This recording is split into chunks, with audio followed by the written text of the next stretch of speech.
Olá, eu sou Alex Lamartine Franco, um dos sócios fundadores da Lamartine Franco Sociedade de Advogados, um escritório idealizado para defender os interesses de pessoas que estão passando por um processo de desapropriação. Neste vídeo nós falaremos brevemente sobre os direitos daqueles que exercem uma atividade empresarial ou têm um comércio em um imóvel que será atingido por uma ação de desapropriação. E qual seria o principal direito daquela pessoa que explora uma atividade comercial, empresarial em um imóvel que está sendo desapropriado? Essa pessoa tem direito a uma indenização pela perda do fundo de comércio. E o que é fundo de comércio? O fundo de comércio é um conjunto de bens materiais e imateriais que uma empresa utiliza para exercer a sua atividade econômica e gerar lucro. Representa o valor global da empresa como negócio em funcionamento. O fundo de comércio é o valor da empresa como negócio, considerando clientela, reputação, localização e demais fatores que tornam a atividade lucrativa e atrativa para terceiros. Aqui nós temos exemplos dos bens materiais e imateriais que compõem o fundo de comércio de uma empresa. Como bens materiais, ou corpóreos, nós temos os móveis, máquinas, equipamentos, por exemplo, prateleiras, balcões, geladeiras, computadores, ferramentas, instalações e utensílios, veículos utilizados na atividade, mercadorias e estoques. Como bens incorpóreos ou imateriais, nós temos os seguintes exemplos: clientela e ponto comercial, fidelidade dos clientes e da localização do negócio, nome empresarial e marca, títulos de propriedade industrial, licenças e autorizações, alvarás, autorização de funcionamento, concessões, cartel de fornecedores e contratos de fornecimento ou distribuição, know-how, segredos industriais, processos produtivos próprios e boa reputação. O conjunto desses bens materiais e imateriais, quando utilizados de forma organizada, compreendem o fundo de comércio, que é o que de fato dá vida para uma empresa. Como dissemos, existe a possibilidade de, ao ser realizada uma obra pública, a desapropriação do imóvel necessário à implantação dessa obra tornar inviável o exercício de alguma atividade, fulminar a existência de um comércio, de uma empresa, de um negócio ali naquele imóvel. Então, o que é possível fazer nessa hipótese? É possível que o empresário mova uma ação contra o ente desapropriante, pleiteando uma indenização pela perda do fundo de comércio. Ou seja, se a desapropriação inviabiliza o funcionamento de uma empresa, o empresário pode mover uma ação contra o ente desapropriante pedindo uma indenização correspondente ao valor dessa empresa. E como funciona esse processo? Esse processo ele deve ser movido pelo empresário ou pela sociedade empresária contra o ente desapropriante com o fundamento de que a empresa, a atividade foi inviabilizada em razão da desapropriação e ao final deve ser feito o pedido de condenação do ente desapropriante ao pagamento da indenização correspondente ao valor da empresa. No curso desse processo, o juiz que apreciará o pedido, ele nomeará um perito para fazer a avaliação desse fundo de comércio. Pode ser um perito contábil ou um perito economista que tenha capacidade técnica para fazer o valuation dessa empresa. Feita a avaliação do valor dessa empresa, busca-se que o ente desapropriante seja condenado ao pagamento da indenização correspondente. É natural que o ente desapropriante se defenda com o objetivo de descaracterizar o fundo de comércio ou tentar dizer que essa empresa vale menos do que ou o valor pedido inicialmente pela sociedade empresária ou menos do que o valor apurado pelo perito judicial. E para que esse pedido de indenização seja viável, alguns pontos importantes devem ser observados. O primeiro deles, em regra, é necessário que o seu contrato de locação como empresário em relação ao proprietário do imóvel seja um contrato por prazo determinado, ou seja, com prazo inicial e prazo final, mas ainda vigente. E por que é importante que esse contrato de locação seja por prazo determinado e ainda vigente. Porque se o contrato de locação está com prazo vencido e ele foi prorrogado automaticamente e atualmente ele funciona como um contrato por prazo indeterminado, bastaria que qualquer uma das partes notificasse a outra, né? Ou o locatário notificando o proprietário ou o proprietário notificando o locatário, para que esse contrato fosse rescindido. Ou seja, bastaria que o locatário notificasse o proprietário de que deixaria o imóvel, ou o proprietário notificasse o locatário de que gostaria que o imóvel fosse restituído a ele, para que essa locação fosse encerrada.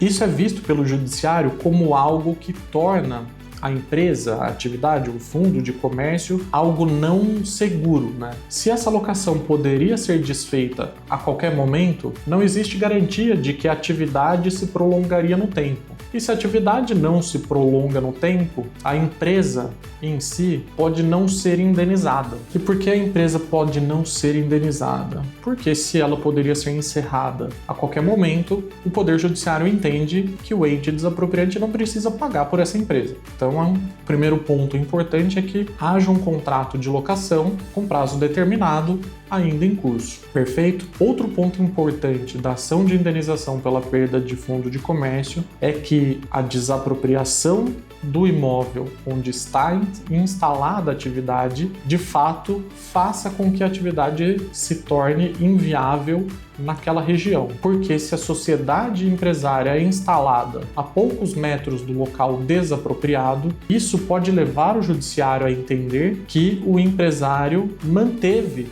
a mesma atividade, a mesma clientela, o mesmo prestígio, o mesmo crédito, portanto, teoricamente, não haveria prejuízo nesse fundo de comércio, não haveria inviabilização desse fundo de comércio a ponto de ser necessário condenar o ente desapropriante ao pagamento da indenização correspondente ao valor total da empresa. Então, para essa hipótese de indenização total pela perda do fundo de comércio, a empresa precisa ser inviabilizada.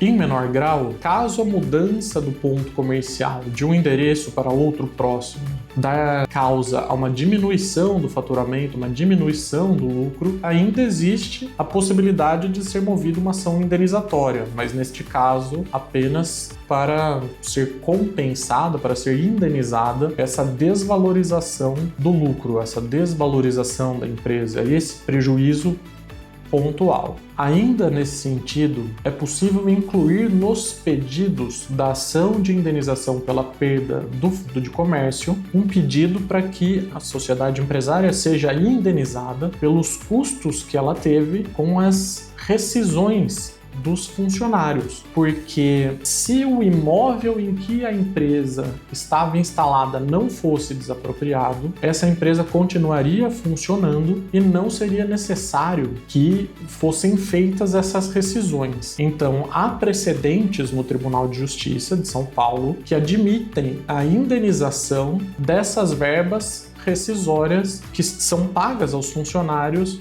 numa hipótese de demissão. Então esse também é um outro pedido possível. Por outro lado, pode ser que a desapropriação de um imóvel onde está instalada uma atividade empresarial faça com que essa empresa se mude para um local próximo de onde funcionava a atividade. Para essas hipóteses em que a sociedade empresária consegue se restabelecer em um local próximo de onde exercia suas atividades, mantendo completamente a sua clientela, com pouca alteração na sua vida diária, no seu faturamento, no seu lucro, também existe a possibilidade de, nessa hipótese, ainda haver algum tipo de prejuízo. Esses prejuízos poderiam ser, por exemplo, transporte, adequação do imóvel de destino para que seja viável o funcionamento da atividade. Por exemplo, uma oficina mecânica precisa fazer o transporte de todos os seus elevadores para o novo local e é preciso fazer um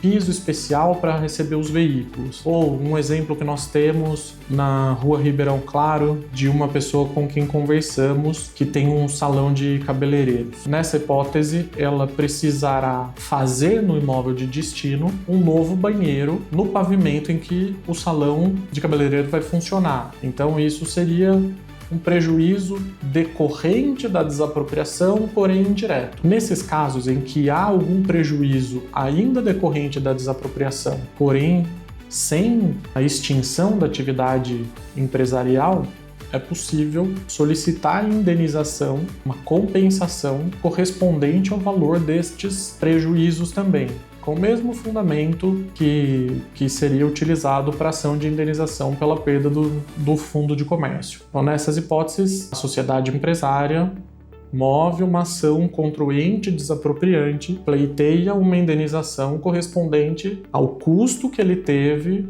com a transferência da sua atividade de um ponto para outro. Não é uma unanimidade, mas é uma possibilidade, é um pedido bem fundamentado, e isso não seria uma aventura jurídica. Nosso escritório localizou um precedente do Tribunal de Justiça em que o metrô foi condenado a pagar uma indenização para uma concessionária de veículos correspondente ao custo que essa concessionária teve para readaptar o imóvel que receberia a sua atividade depois da desapropriação do imóvel em que ela funcionava antes. Então, sobre a ação de indenização pela perda de fundo de comércio, sucintamente é assim que ela funciona, e também brevemente foi exposto como funcionaria uma ação de indenização decorrentes dos prejuízos ocasionados a uma empresa por conta da desapropriação, mas para o caso de não inviabilizar a atividade. Nosso escritório segue à disposição para a solução de quaisquer dúvidas nos contatos disponibilizados aqui abaixo do vídeo. Nós também temos outros vídeos explicando do ponto de vista do proprietário como deve ser processada uma ação de desapropriação e também como funciona a fase administrativa da desapropriação do imóvel, e seguimos à disposição para a solução de quaisquer dúvidas.